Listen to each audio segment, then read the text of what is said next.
வணக்கம் மக்களே. இது சாத்தூர், விருதுநகர் மாவட்டம் சாத்தூருக்கு அருகில் உள்ள ஒரு வகைராவின் குல தெய்வம். இந்த இழந்த முள் கூண்டுக்குள்ளே தான் இந்த சாமி உள்ளது.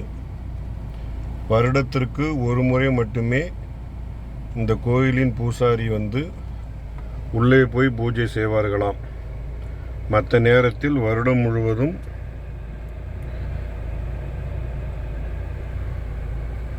இந்த கூண்டுக்கு வெளியே தான் நின்று சாமி கும்பிடணும். அப்படி ஒரு விசித்திரமான வழக்கத்துடன் கூடிய ஒரு குல தெய்வம் விருதுநகர் மாவட்டம் சாத்தூருக்கு அருகில் உள்ளது. இன்றுக்கு அந்த கோயிலின் தரிசனம்.